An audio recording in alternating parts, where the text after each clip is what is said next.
சுவாமிஸ் கிச்சனில் நாம் இன்னைக்கு பார்க்க போகிற ரெசிபி ஒரு மசாலா வடை.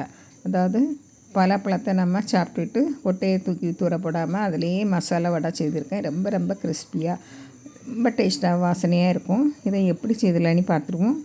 நான் பலாக்கொட்டையை நல்லா மேல் தோலெல்லாம் எடுத்து நல்லா கழுவி வச்சுருக்கேன். ஒரு 25 கொட்டை இருக்குது. அதை குக்கரில் மாற்றிடுங்க.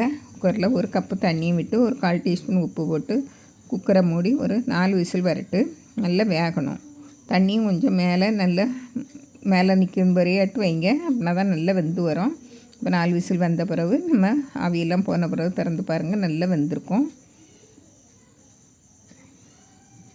இப்படி நல்லா மாவு போல் இருக்கணும்.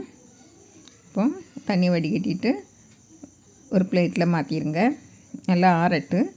இப்போ ஒரு மிக்ஸி ஜார் எடுத்து அதில் 2 காஞ்ச மிளகாய், ஒரு 4 துண்டு இஞ்சி, 3 பல் பூண்டு, 1 டீஸ்பூன் பெருஞ்சீரகம் போட்டு நல்லா நைஸாக அரைச்சி எடுத்துருங்க. எவ்வளோ முடியுமோ அவ்வளோ நல்லா நைஸாக அரைச்சி எடுத்துருங்க.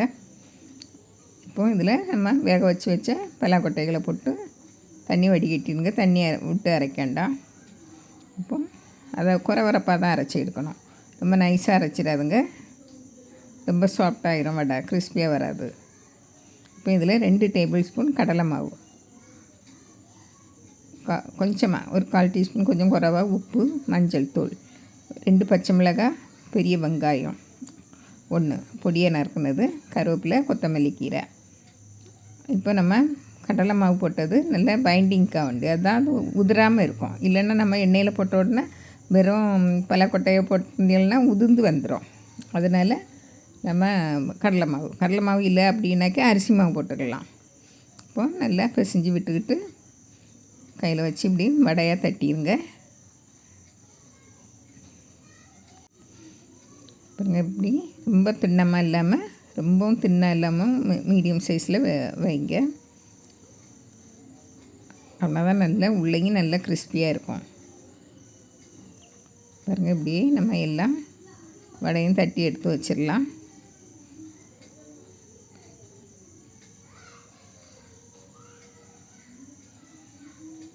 இப்படி நான் எல்லாம் தட்டி எடுத்து வச்சாச்சு.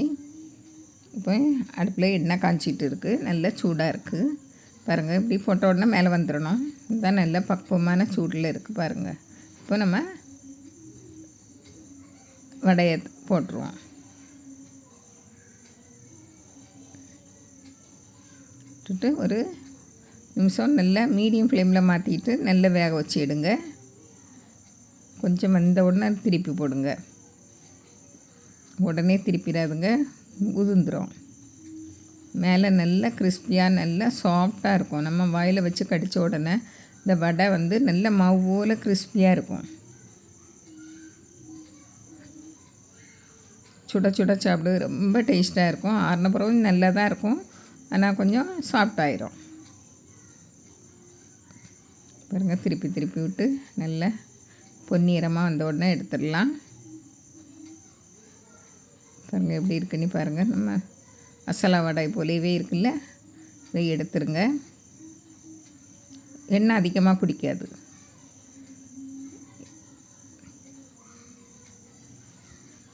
பாருங்கள், இதே மாதிரி நம்ம எல்லாமே சுட்டு எடுத்துடலாம்.